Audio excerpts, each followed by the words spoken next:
Magandang araw ho sa inyong lahat mga kababayan. Ako si JDB, ang inyong abang lingkod. Pag-usapan natin ngayon itong post-bura ni VP Sara. Alright? Sabi ko nga VP Sara booking na may social media troll army. At yun po ang kanila pang sinisi na may kasalanan. Oy, shoutout kay Don Kenkoy, ang aming ka-goldfish. Magandang gabi po. Ang magaling na musikero. Yan, ilang mga BBM vloggers po, pati yung mga nasa DBS din, nagawan rin po niya yun ng kanta sa kanilang mga vlogs. Alright, magandang gabi sa iyo Don Kenkoy ng Cavite.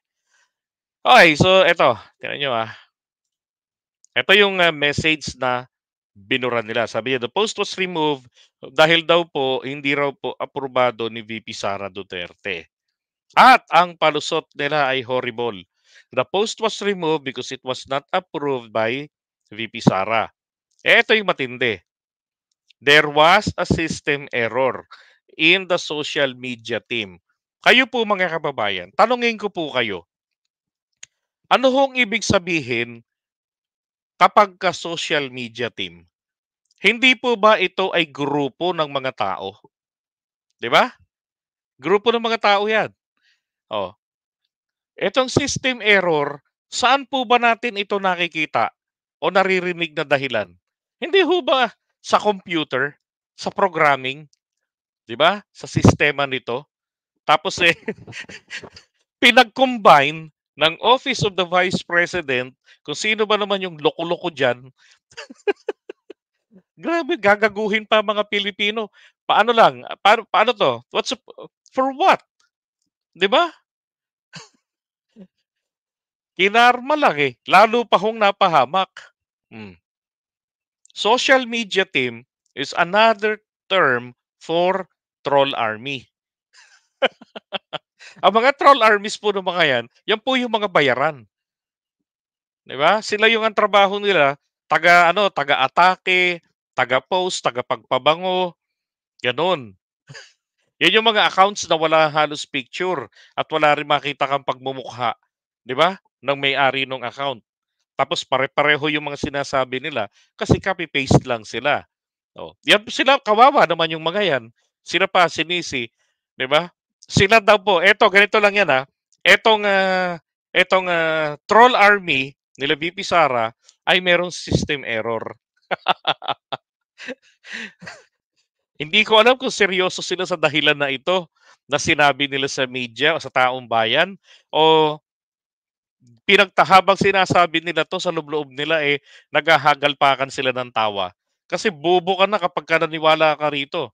Dito po sa ni-rumble na dahilan na kaya nila tinanggal kasi hindi aprobado ni VP Sara. Okay, tama 'yon, I agree. Kung hindi ba naman niya aprobado, okay, 'di ba? Pero ang problema, yung palusot, yung pangalawang pangungusap po, there was a system error. System error. Unang pumasok ko sa isipan ko niyan kanina, computer, 'di ba? System error in the social media team. Buti pa sana kung system error in our computer system, 'di ba? Kaya lang bakit kasi in the social media team, hmm, 'di ba? Hindi pa sabihin ng direkta na, um, nagkamali po ang aming, SOCMED people, 'di ba, sa pag-post. Oh, dapat gano'n lang kasimple. Naku, palusot pa. O ngayon na-booking patuloy natin sila na meron po talagang troll farm, eto pong OVP, ah. Oh, sila pa ngayon ang nasisi. Oh my God, that's ridiculous. Oh, eto palusot, Sa post dati kasi ni Mocha Uzon, yung statement niya ganda-ganda. Buti hindi pa dini-delete ni Mocha. Sabi niya, "I find it hard to understand," sabi niya, "why this bloodless?" Sabi niya, "Hindi ko maintindihan, eh." So, ang hirap intindihin na itong, bloodless revolution ay naging standard ng, definition ng ng kalayaan ng ating bansa, ah. Ay ng kalayaan para sa ating bansa. At, ito ay, standard o panuntunan o pamantayan na puwersahang pinalulunok sa ating mga Pilipino ng iilang mga grupo o ng iilang mga individual na sa tingin nila, mga magagaling sila o mas, higit sa sino man, sabi ni VP Sara. Ay naku, pambihira. Eto, yan, nagamit na tuloy sa kanya ang lutang. Sara posts take down EDSA messages. 'Di ba? Ito yung una. Tapos yung sumunod, sabi niya, on this day we commemorate the brave souls who stood united on the streets of EDSA, fighting for democracy and freedom. Their courage and determination paved the way for a better Philippines, and their sacrifices will never be forgotten. Anak ng putya, para namang namatayan dun ah. Di ba? Para namang namatayan dun. Oh, tapos bloodless nga eh. Di ba? Ngayon, biglang binawi. Bakit? Nag-backfire. Sabi niya ngayon what I said in 2017, sabi niya kung ano yung sinabi ko noong 2017 dito, eh, sabi niya, hindi po nagbabago. Nananatili yung aking paninindigan hanggang ngayon. Very good. Di ba? At hindi ko intensyon na maglabas ng statement ngayon, katulad nung mga nakaraang taon. Okay? Yan ang problema pagka nasanay kayo ng no comment. 'Di ba? Baliktad nga po eh. Kung kailan naging vice president na, 'di ba? Bakit? Saka naman hindi nagsasalita. Dapat manatili, 'di ba na, katulad ng sinabi ko dati, hindi ako natutuwa diyan sa EDSA na 'yan. That's it, 'di ba? Sabi niya, because of this, I I remove the EDSA anniversary post from my social media page. Alright. Tingnan natin naman po yung isang artikulo regarding dyan. Walang yan, di ko akalain na-feature din po ako dito. Nabasa nyo na po ba to? If I may ask. Diba? Shout out kay Lynn Moses. Jake Franco. Kaya tinanggal kasi mapapahiya sa mga dilawan dyan. Kaya nga eh. Butanggera versus Butanggera. Sabi ni Maudigs. Mas malala pa din pala siya kay Lenny. Lutang. Tapos ngayon, sumunod si Sara Waldas pro China. Ayan, ito yung post. OVP says deleted EDSA anniversary statement was posted mistakenly. Alright. Dito ako natawa sa nilalaman nito eh. Naandito po ako. Ayan oh. Nandyan ako. Basahin natin Ito kasi sa Larindian si si Zerblig Deming. 'Di ba? Ano to ito yung content natin ng alam ko ito yung content nung kinabukasan nito after nung maisog nila sa Cebu na nilangaw. Yan. Sabi rito the OVP yan, said mistakenly uploaded, blah, blah, blah. Okay? In a statement posted Tuesday, Duterte said she has removed the statement, blah, blah, blah. Ito na. Baba tayo rito. Ito to. The posting and subsequent removal of the OVP's statement honoring the brave souls who stood united on the streets of EDSA, fighting for democracy and freedom, triggered a few hyper-partisan vloggers to use this as content speculating deepening rifts between the Vice President and the President Marcos Jr. Bakit? Wala nga ba talagang rift? Wala nga ba? Tama ba na previously intentional na insultuhin niya ang presidente sa pamamagitan ng lintik na pulburon video? Pwede ba? Itong mga bayarang media no? Mga tirada nyo palibasa di kayo nag-iisip 'di ba? Sulat lang kayo lang yang buhay to. Totoo naman ano ko manhid na hindi ko maramdaman 'yon. Hindi po ako naniniwala na sa opisina ni VP Sara, bahala sila sa buhay nila, ang social media trolls nila na mag-post ng mag-post, gawin ang gusto nila. Okay? Ang kaibahan naman po rito, ng PCO, okay, ng PCO ng gobyerno. Ito naman pong PCO, ubod naman ng bagal. Ubod naman ng kupad, mag-debunk. Yun naman ang pagkakaiba nila. Oh, pero dito, alam niyo, tingin ko nga po rito talaga sa totoo lang, like what I've said, ito po'y testing lang naman po talaga eh. No? Parang, ano ba, testing, yung tipong pang-inis, ika nga. Pero ang hindi po nila pinapasubalian dito, yung, teka ha, nasa content natin kanina yun eh. Um, yung kay Nancy Binay at then yung kay Sarah. Wait a second. Nasaan na yun? Eto. Ah, teka ha. Tignan niyo muna yan. Pero natuwa po ako. Sabi nga ni Go Philippines kanina, walang yan, iba na talaga sikat. Nako, oh, di ba? Pero thank you ha. Sana nanood kayo talaga. Sana Philippines Philstar Global, nag-like man lang kayo. Di ba lang kayo nag-like, oh? Okay. Eto, papakita ko sa inyo.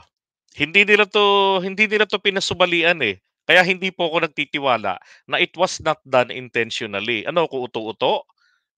Kung yung iba nauto diyan, ako hindi. Oh, bakit wala po silang pasubali rito, 'di ba? DepEd calls for school activities about EDSA. 'Di ba si